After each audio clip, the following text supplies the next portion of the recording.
I got a kiki out of episode 2. There was a lot going on. Um, where do we want to start? Let's start with Z. Z just Z was so defeated after being in the bottom. She did not go home, but she really let it affect her. She was so pressed about it, so much so that she was going around talking about it to everybody that would listen. Um, she's really awkward and weird. I did not see it the first episode, but she is uncomfortably awkward. Then, to make matters worse, they set her up on a date with Blake. Blake, of all people, I really think someone else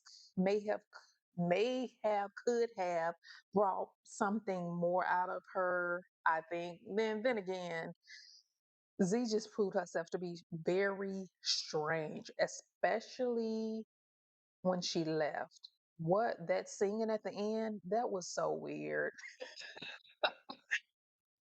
Oh my God, that was so weird. I was just staring at the TV like, huh? But this goes back to the fact that these folks are not coming on this show for love. They are coming on here to be discovered. They want to be in the entertainment industry. But Z did make a good point about the vulnerability expectation that, folks keep throwing around on this show. Like, how vulnerable can you be when you're just meeting someone? You could be more open, yes, but vulnerable, I don't know. I just think they use that word too loosely and it really does not apply, especially in this scenario where it's a game show. You're just meeting. Who's going to come straight out the gate being vulnerable with a stranger? Body. Yeah, back to the date with Blake. Blake, Lord, Blake is he's too square. He's too button up. He's a pretty man. He's actually too pretty. And I think he knows it, which is why he don't try much. He's so, ooh, I don't know. The way he was questioning her made her really uncomfortable. And she ended up blurting crap out like she liked to hula hoop and laughs are like orgasms. Like, the hell, Z? What are you talking about? Highlight of this episode was the Haitians, baby. We got 4 new contestants. 3 out of 4 of them were Haitian. We had Fabrice, who's Haitian. Blah, blah, blah. Cynthia, love Cynthia down, Haitian. Mark Anthony. I don't know. Something about him gives me F boy. And then we have Zanique. So yeah, everybody's Haitian except Zanique. Is it Janique or Zanique? Zanique. Zanique. I want to call her forget it.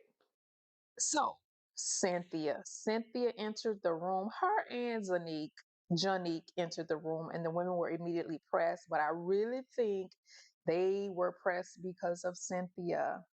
Right off the bat, you got Morgan clocking her, recognizing the fact that they got on the same color. She made Jeffrey uncomfortable too because Jeffrey and Andre were talking, and Cynthia rose up and have a seat and started talking. Very confident, very beautiful. But what I did notice in the body language when she sat down, she immediately just scooped right on in. I think that made Andre uncomfortable. I think he really prefers a meek lady like Jeffrey. So initially, you see him squirming. I don't know if it was because he was sitting between 2 ladies, it's uncomfortable, you're trying to date both of them at the same time, or you may be interested in them both at the same time, but you see him kind of scoop back, right? And Cynthia picked up on it immediately. She moved back as well, but she was continuing with the conversation. You got Jeffrey all pressed, make the statement about, oh, these women in Miami are so thirsty. Well, baby, y'all on the same show. What are you? She's making little snide remarks like that all the time throughout this episode.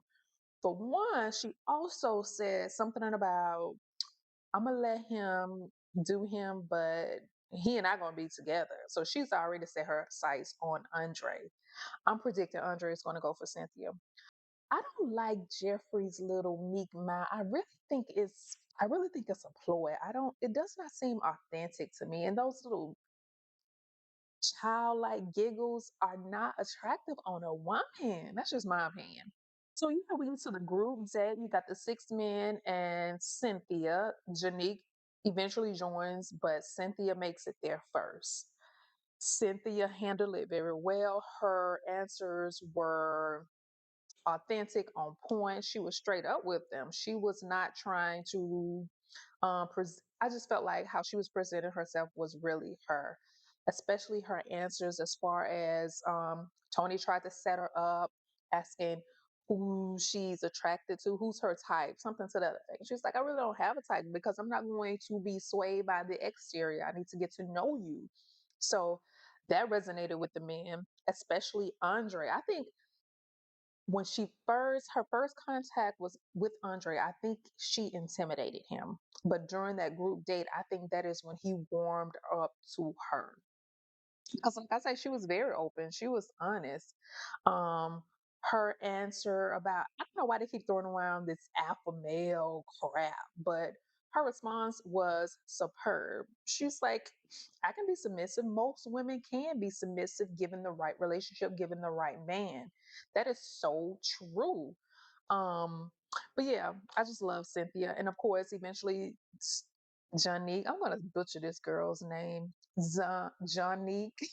Janique joins them. She's coming in a little bit insecure because Cynthia's already there, right?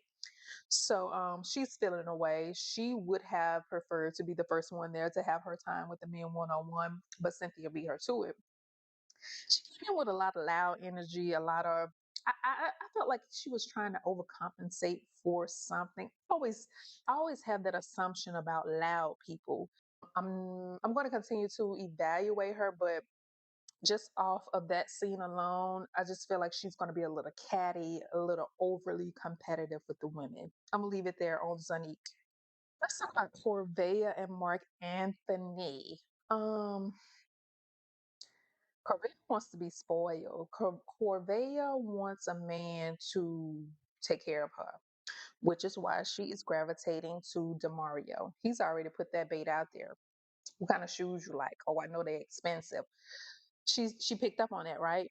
So she comes into meeting Mark Anthony for the very first time, asking about being spoiled. You know, as women, we want to be spoiled, but I don't think it's a conversation you want to have when you first meet someone. I mean, I think there's a way to frame that question. She could have said something related to, do you cater to your women? Do you like to do things, something, as opposed to, will you spoil me? And he was even more abrasive and toxic with his response, talking about you have to earn it. So I was on her side when she said, oh, you giving me, you rubbing me the wrong way with this response. I think both of them were just weird. That was a weird conversation to have. And his response was just very off putting. You know, Mark Anthony ain't no fool. He called it. He was like, it's giving me gold digger. She was like, that's the conversation you should be having with a man when you first meet him. I'm sorry. That is really interviewing for a sponsor. Her criteria in a man, he has to be sponsor material. I'm calling it. She looking for a sponsor. Okay, the group date with the ladies and Fabrice and Mark Anthony. Oh, we know Fabrice just stole the show with his weird self, all of this sex talk. He's so flirty. It's kind of cringy, but kind of entertaining to see the women squirm.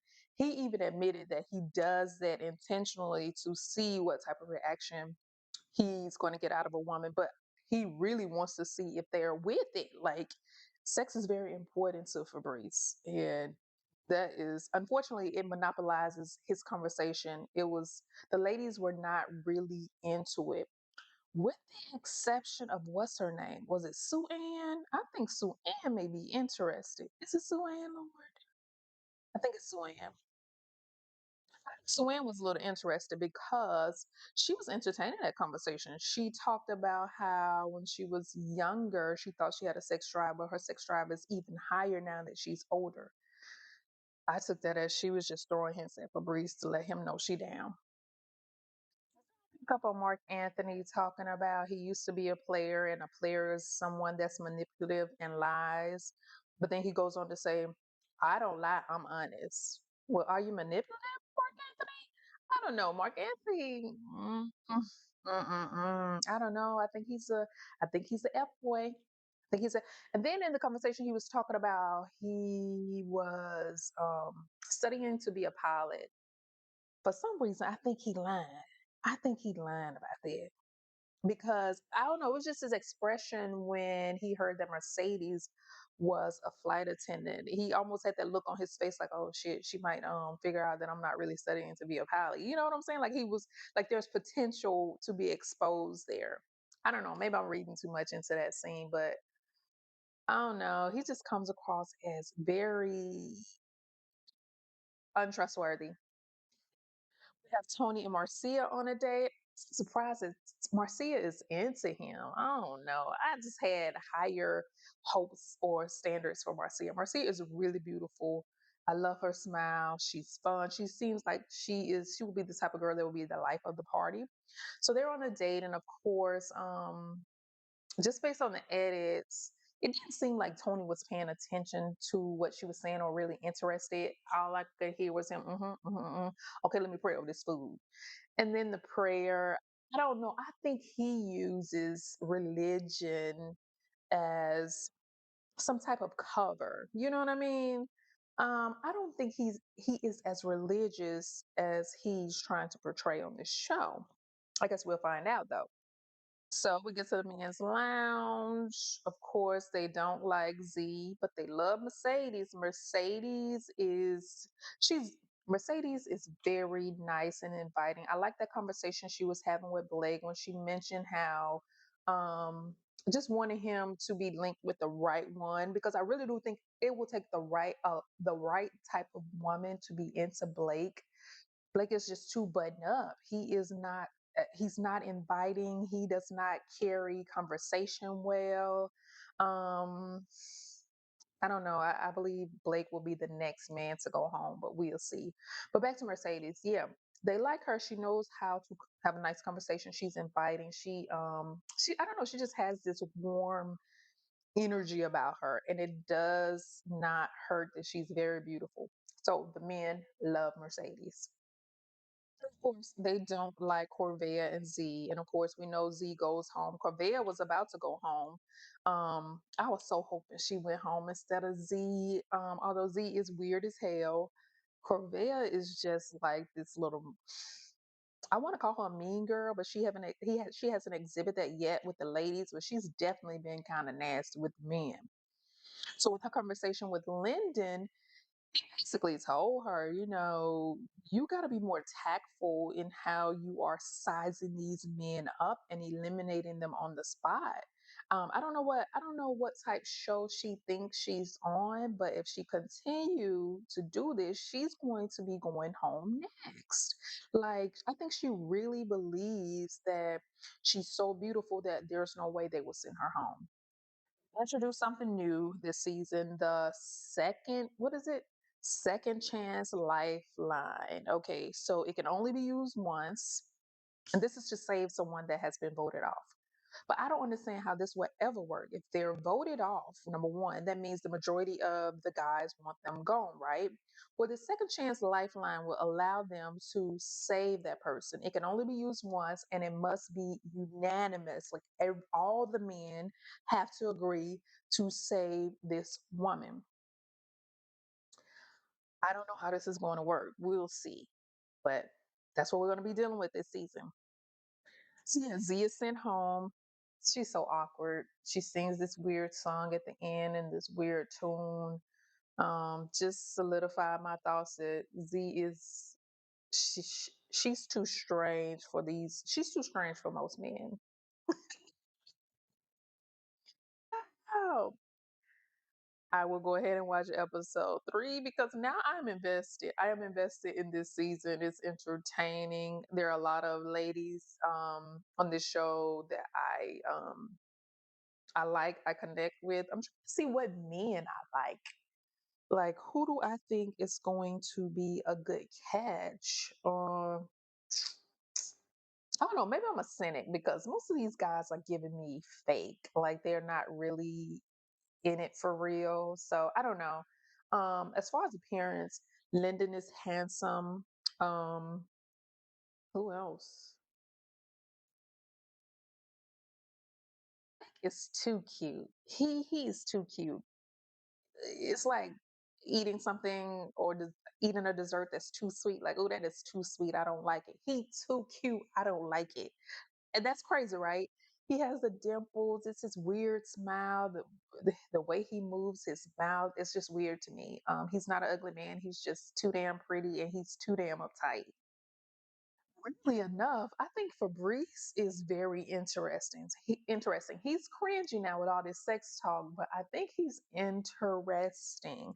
I think Fabrice, what you see is what you get, and which is why I'm more attracted to him as opposed to the other guys because I think they all hiding some. I think they are not authentic.